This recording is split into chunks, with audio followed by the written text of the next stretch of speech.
Baik, Bismillahirrahmanirrahim. Assalamualaikum warahmatullahi wabarakatuh. Di sini kita kelompok 4 akan menjelaskan tentang kesulitan belajar matematika dan alternatif pemecahannya.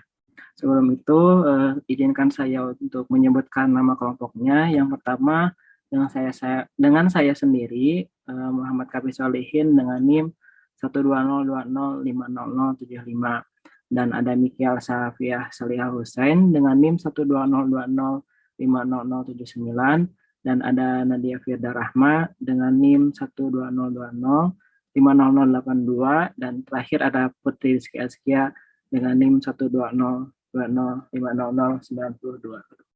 Baik, langsung saja kita masuk ke pembahasannya.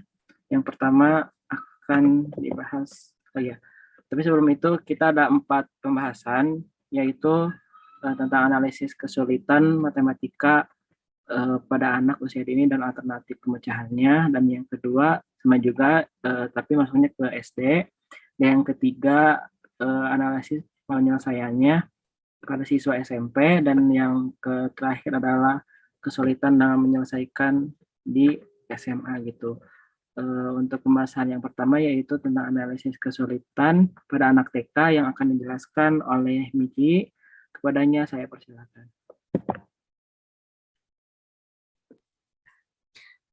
Baik, Bismillahirrahmanirrahim. Assalamualaikum warahmatullahi wabarakatuh. Sebelumnya terima kasih kepada moderator yang telah mempersilahkan saya untuk menyampaikan materi yang pertama, yaitu mengenai analisis kesulitan matematika pada anak usia dini atau TK dan bagaimana alternatifnya. Nah, di sini sebelumnya apa yang menjadi definisi untuk matematika pada anak usia dini itu? Jadi, matematika adalah suatu pengetahuan yang mampu mengembangkan kemampuan berpikir anak.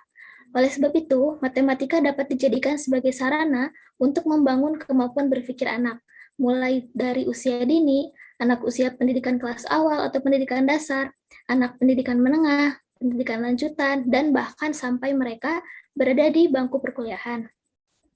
Nah, di sini ada kalimat yang perlu digarisbawahi, yaitu matematika adalah suatu pengetahuan yang mampu mengembangkan kemampuan berpikir anak. Nah, karena di sini dituliskan dapat mengembangkan kemampuan berpikir anak, maka dari itu matematika sangat dianjurkan atau sangat diperlukan kepada anak usia dini, karena penanganan ini dapat membantu mutu produktif anak. Oke, boleh dilanjut.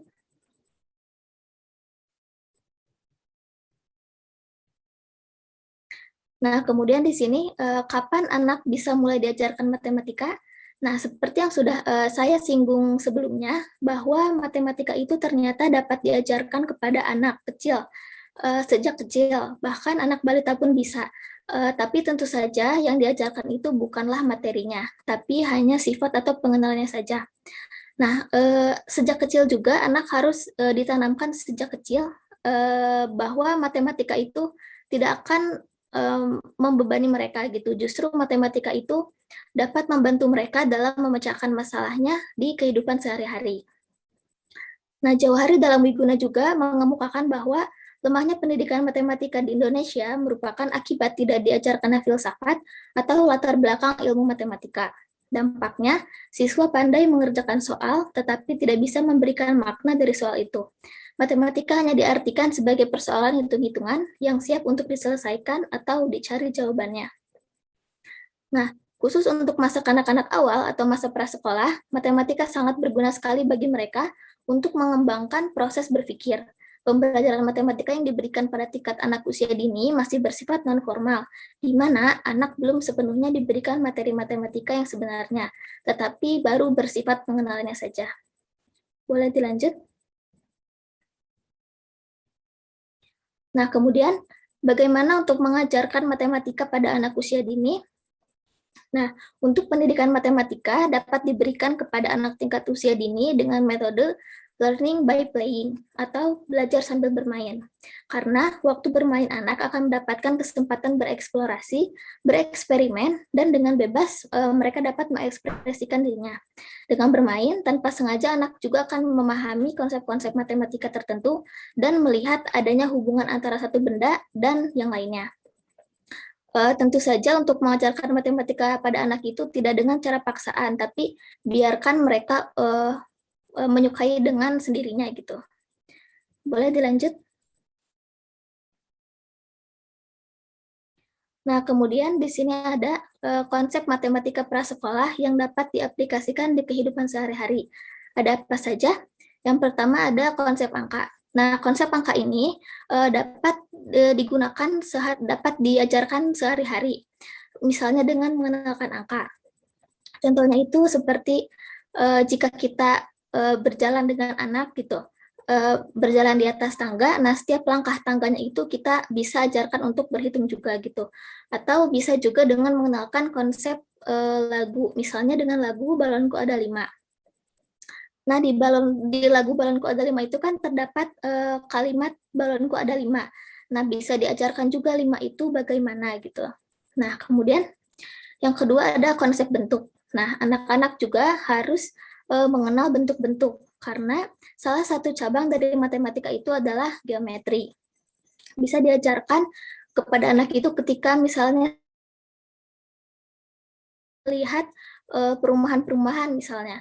Nah, melihat pintu itu bentuknya seperti apa? Seperti pintu itu bentuknya adalah persegi panjang seperti itu. Atau misalkan berjalan-jalan di taman, kemudian melihat lampu taman itu lampunya berbentuk apa? Lingkaran. Jadi anak-anak itu sudah mulai ada gambaran sejak kecilnya gitu. Atau bahkan jika lebih mudah bisa diberikan balok-balok mainan yang berbentuk bangun ruang supaya anak-anak bisa sambil bermain gitu. Oke, boleh dilanjut. Kemudian konsep yang ketiga yaitu konsep klasifikasi atau mengelompokkan warna, buah-buahan, atau bisa dengan kartun-kartun kesukaannya. Kemudian konsep yang keempat yaitu mengurutkan atau membandingkan. Nah, mengenalkan konsep ini, membandingkan ini bisa diajarkan seperti mulai dari konsep besar, membandingkan besar atau kecil, berat atau ringan, dan yang lain sebagainya. Oke, boleh dilanjut. Nah, kemudian di sini hal apa saja yang harus diperhatikan atau siapa yang harus sangat memperhatikan proses pembelajaran anak pada matematika ini? Yang pertama ada orang tua. Nah, karena diharapkan orang tua dapat memberikan bimbingan, motivasi kepada anak terhadap khususnya materi matematika yang diajarkan. Nah, pengaruh orang tua juga sebagai pada anak memiliki porsi terbesar di lingkungannya, sehingga orang tua dalam mendidik anak dengan membawa mereka sambil bermain, dan orang tua juga dapat memancing anak untuk memunculkan ide kreatif dan inovatifnya. Kemudian yang kedua adalah selain orang tua ada guru. Nah, karena guru juga merupakan figur yang sering dianut oleh anak, sehingga guru diharapkan mampu menciptakan suasana pembelajaran yang kreatif dan menarik minat anak untuk mengikuti proses pembelajaran. Nah, mungkin hanya ini yang dapat saya sampaikan. Materi yang selanjutnya akan disampaikan oleh pemateri selanjutnya. Saya kembalikan kepada moderator. Baik, terima kasih kepada Miki yang telah menjelaskan materinya tentang analisis pemecahan masalah matematika di lingkungan TK. Selanjutnya ada analisis pengaruh belajar matematika di lingkungan SD yang akan dijelaskan oleh saya sendiri. Nah, di sini kan analisis pengaruh kesulitan belajar matematika SD. Kesulitan belajar itu merupakan suatu konsep multidisipliner yang digunakan di lapangan ilmu pendidikan, psikologi, maupun ilmu kedokteran pada tahun 1963. SMLA untuk pertama kalinya menyarankan menyatukan difungsi otak minimal gangguan neurologis, disleksia, dan afasia. Perkembangan ini menjadi satu nama, yaitu kesulitan belajar. Nah, di sini ada faktor-faktor yang mempengaruhi kesulitan belajar di lingkungan anak SD. Yang pertama adalah faktor yang bersumber dari diri sendiri. Nah, yang pertama yaitu tidak mempunyai tujuan belajar yang jelas. Jadi kan kadang misalkan anak itu kan banyak banget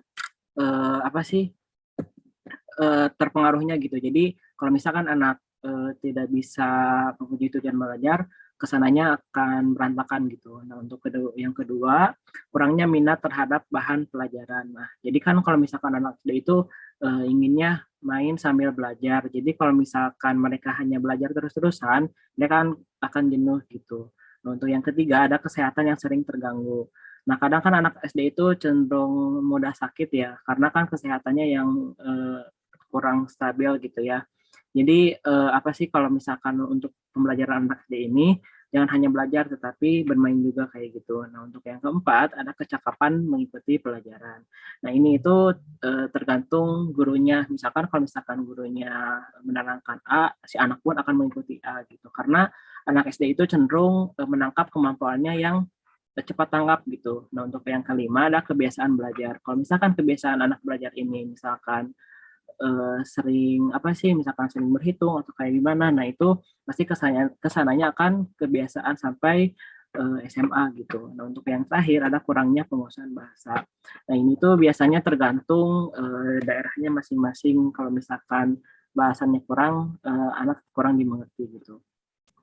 Nah, di sini ada faktor lingkungan, ada faktor-faktor yang bersumber dari lingkungan sekolah.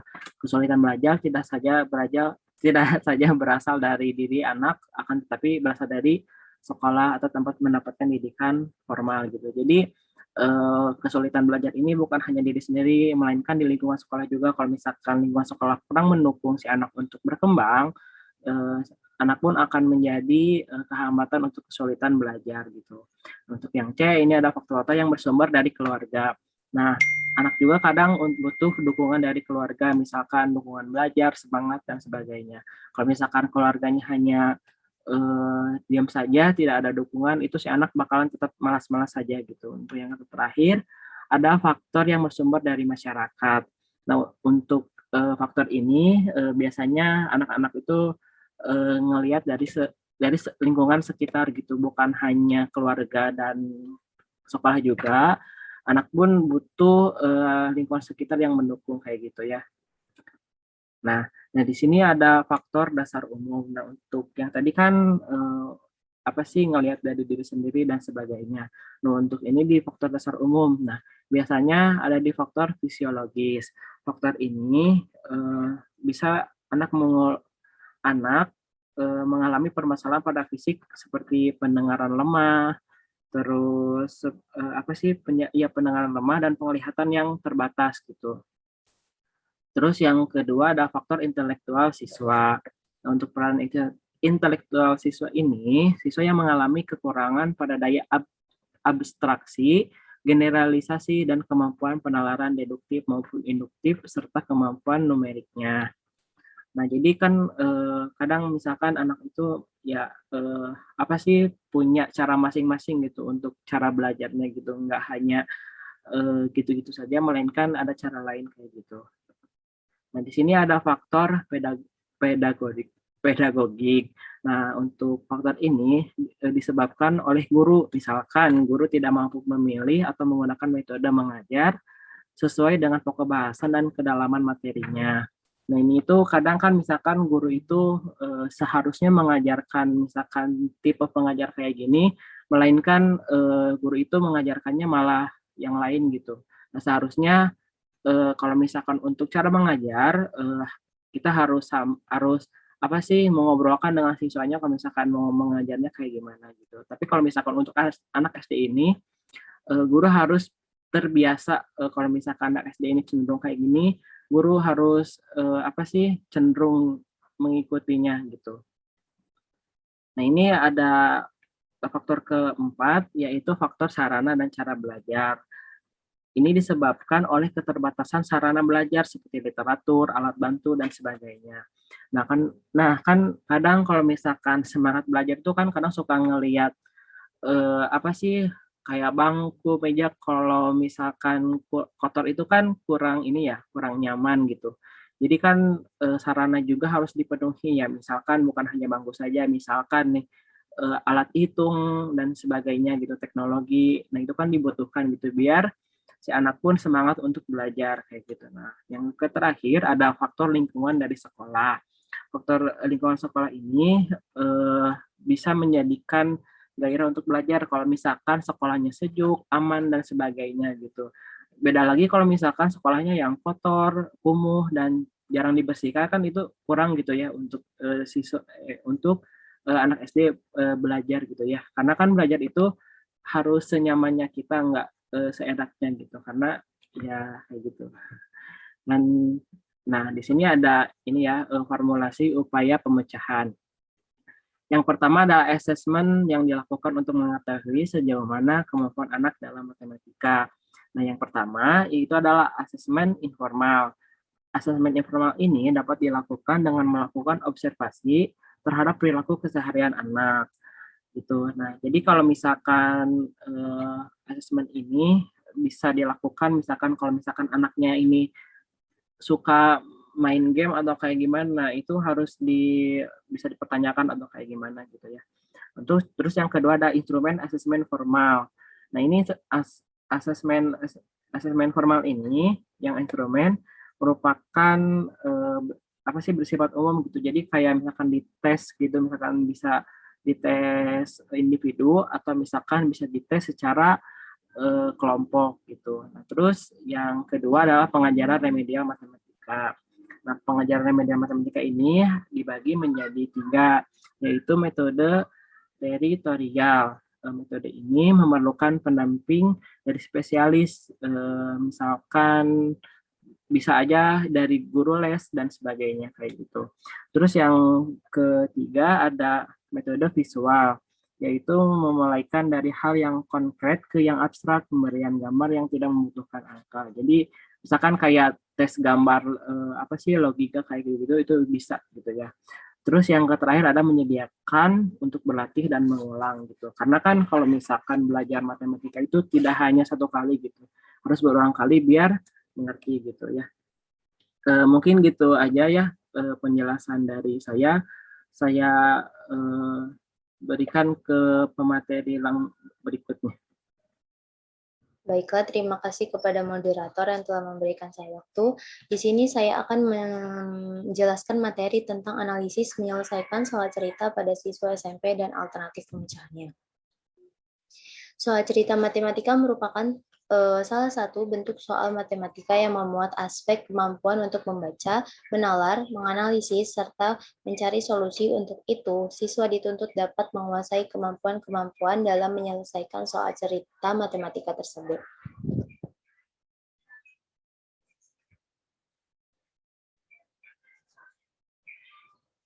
Selanjutnya, soal cerita matematika bertujuan agar siswa berlatih dan berpikir secara deduktif, dapat melihat hubungan dan kegunaan matematika dalam kehidupan sehari-hari, dan dapat menguasai keterampilan matematika serta memperkuat penguasaan konsep matematika.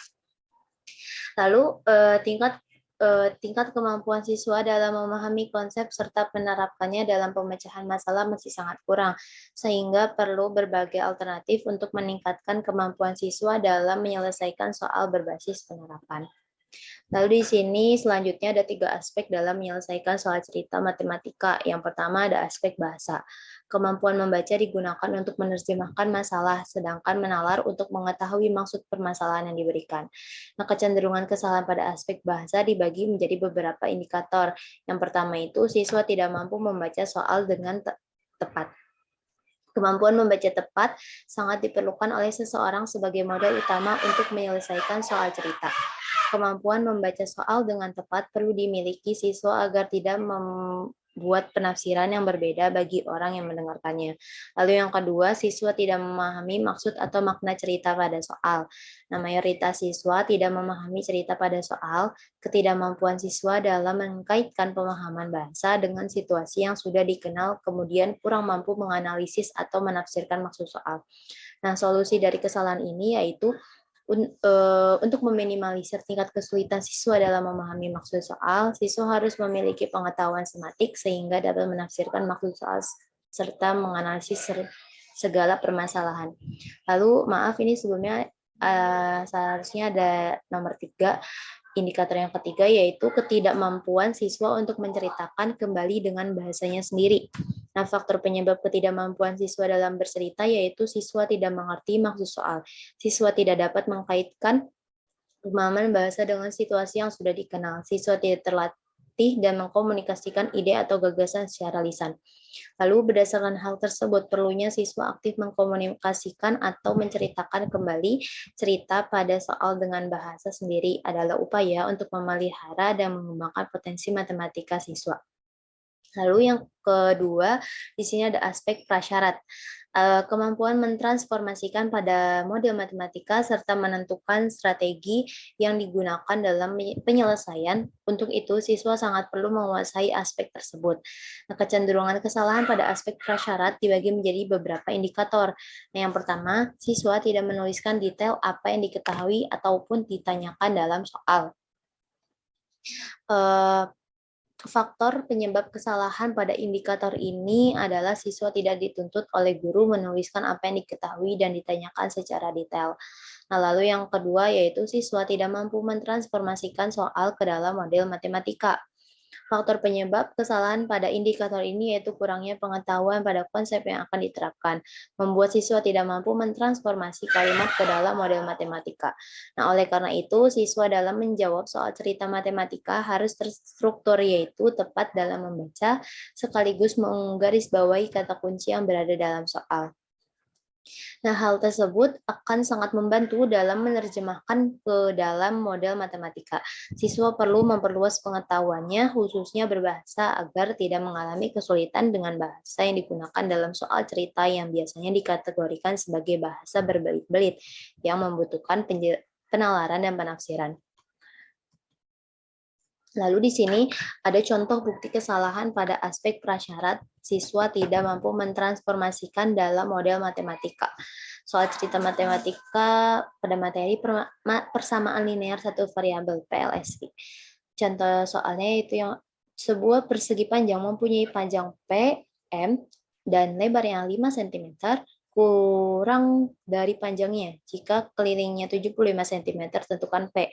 Nah, di sini bisa kita lihat dari jawaban siswa, ditulis K sama dengan 2P dikali 2L, 75 sama dengan 2P dikali 2 dalam kurung 5 min P, dan seterusnya.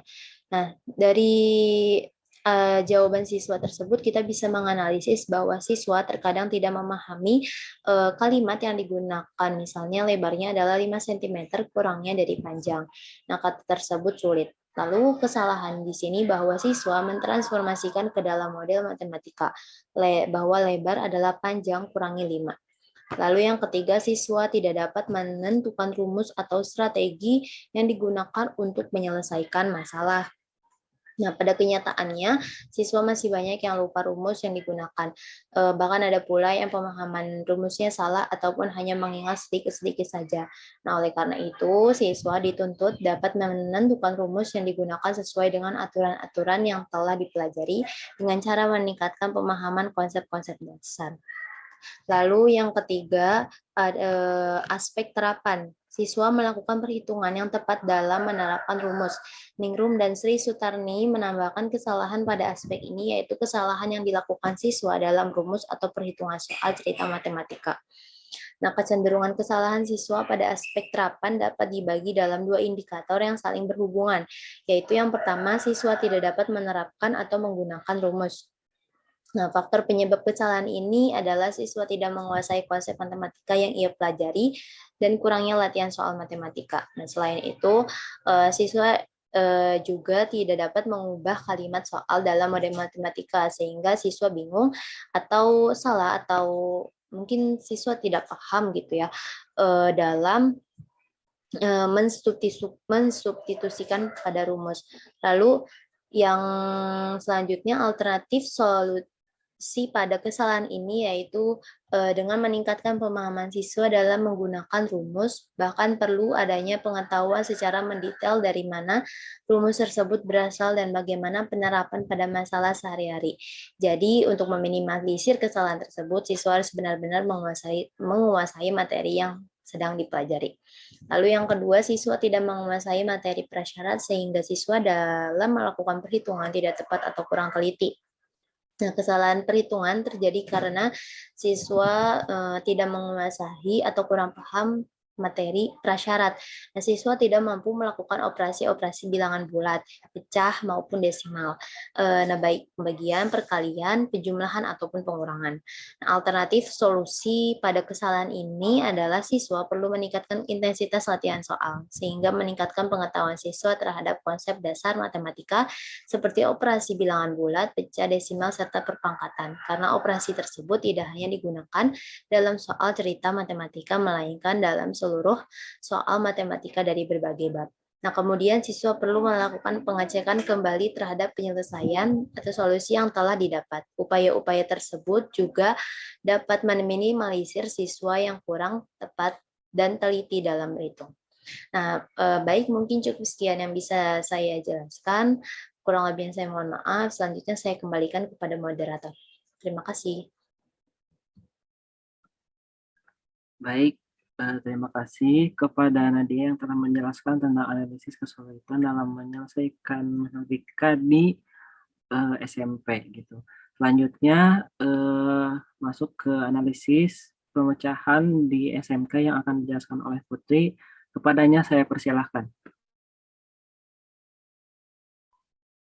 Terima kasih kepada moderator yang telah mempersilahkan saya untuk menjelaskan materi keempat, yaitu analisis kesulitan dalam menyelesaikan bentuk akar dan alternatif pemecahan SMK. Materi operasi bilangan bentuk akar sudah mulai diperkenalkan pada siswa pada tingkat sekolah menengah pertama. SMP, kompetensi dasar yang harus dicapai adalah mengenali sifat-sifat operasi bilangan bentuk akar. Akan tetapi pada tingkat sekolah kejuruan kesulitan dan melakukan kesalahan dalam menyelesaikan soal tentang materi operasi bilangan bentuk akar. Next.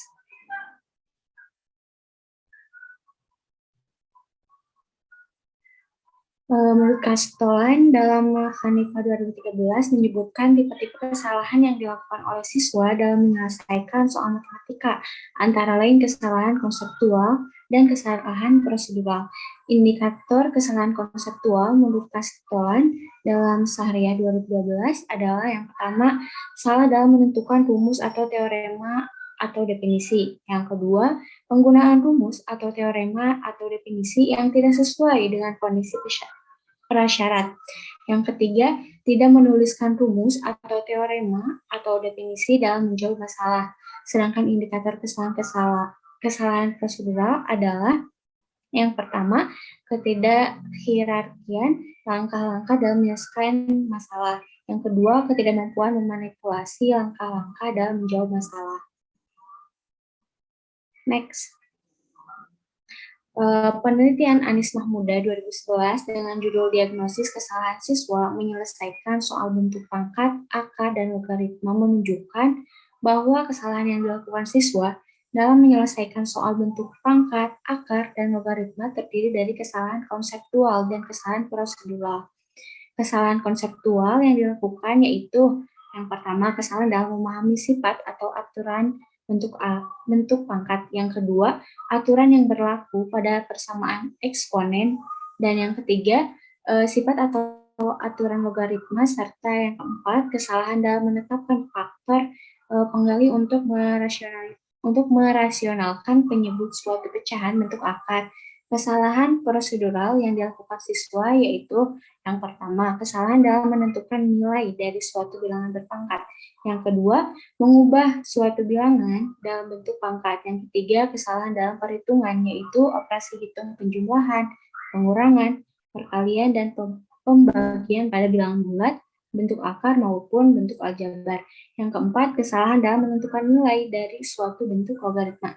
Yang kelima, kesalahan dalam mengganti suatu bentuk logaritma variabel yang diketahui. Yang keenam, kesalahan dalam menuliskan soal kembali. Yang ketujuh, ketidakteraturan langkah-langkah dalam dalam menjawab soal. Yang kedelapan, kesalahan karena tidak mampu melanjutkan proses penyelesaian. Yang kesembilan, kesalahan karena melakukan penyimpulan tanpa alasan yang benar. Yang kesepuluh, ketidakmampuan menulis langkah-langkah untuk menjawab soal. Dan yang kesebelas, kesalahan dalam memahami dan mencermati soal. Next. Di sini ada contoh soal. Yang pertama yaitu akar 3 dalam kurung akar 3 ditambah 2 akar 2. Nah, kunci jawaban yang benarnya adalah akar 3 dalam kurung akar 2 ditambah 2 akar 2 itu sama dengan akar 15 ditambah 2 akar 6. Nah, di sini hasil pada itu akar 3 dalam kurung akar 5 ditambah 2 akar 2 sama dengan akar 15 ditambah 2 akar 6 sama dengan 2 akar 21. Nah, mari menganalisis ya dari jawaban tertulis tersebut. Dari K1, S1 pada soal nomor 1 diperoleh bahwa S1 mengalami kesalahan, yaitu kurang cermat melakukan operasi penjumlahan bilangan bentuk akar. Diduga S1 terburu-buru dalam menyelesaikan soal sehingga melakukan operasi penjumlahan seperti operasi perkalian bilangan bentuk akar. Namun S1 tidak mengalami kesulitan yang lain dan mampu mengerjakan soal yang lain dengan tepat. Hal ini terlihat pada jawaban tertulis S1. Next. Yang kedua yaitu dalam kurung akar 6 ditambah akar 2, dalam kurung akar 6 dikurangi akar 2. Kunci jawabannya yaitu akar 36 ditambah akar 12 dikurangi akar 12 dikurangi akar 4 sama dengan 6 dikurangi 2 sama dengan 4. Nah, hasil pada subjek 2 yaitu jawaban tertulisnya akar 6 ditambah akar 2 dalam kurung akar 6 dikurangi akar 2, 6 dikurangi akar 12 ditambah akar 12 dikurangi 2 sama dengan 6 dikurangi 2 dikurangi akar 12 ditambah akar 12 sama dengan 4 dikurangi akar 24. Menganalisis dari jawaban tertulis subjek 2 pada soal nomor 2 diperoleh bahwa S2 mengalami kesalahan dalam melakukan penjumlahan bentuk akar. Diduga S2 kurang cermat dalam melakukan operasi penjumlahan bentuk akar. Next.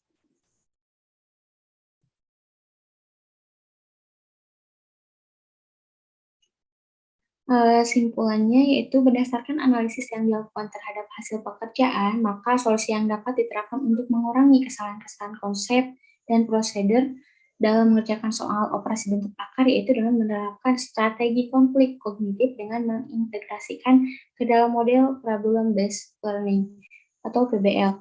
Langkah-langkah strategi konflik kognitif yang diintegrasikan ke dalam model problem based learning PBL antara lain yang pertama mengungkapkan konsepsi awal siswa. Pada langkah awal ini guru memberikan pertanyaan mengenai operasi bentuk akar dalam bentuk tulisan dan diperjelas dengan menuliskan di papan tulis. Yang kedua yaitu menciptakan konflik konseptual. Pada langkah kedua guru membagi siswa dalam beberapa kelompok diskusi dan memberikan kesempatan pada siswa untuk melaksanakan diskusi dalam menyelesaikan masalah. Selanjutnya, guru meminta siswa memberikan jawaban untuk menggali konsep yang diberikan miskonsepsi siswa. Nah, yang terakhir, yaitu mengupayakan terjadinya akomodasi kognitif. Pada langkah ini, guru membimbing siswa untuk menarik suatu kesimpulan dari hasil diskusi atau temuannya dan memperbaiki miskonsepsi siswa. Mungkin materi yang keempat, sekian. Saya kembalikan kepada moderator. Ya, baik, terima kasih kepada Putri yang telah memaparkan materi terakhirnya yaitu tentang permasalahan matematika di SMK. Mungkin segitu saja presentasi dari kelompok kami. Mohon maaf kurang lebihnya. Terima kasih. Wassalamualaikum warahmatullahi wabarakatuh. Dan satu lagi kalau misalkan ingin diskusi dan ditanyakan boleh nanti di komen YouTube. Terima kasih.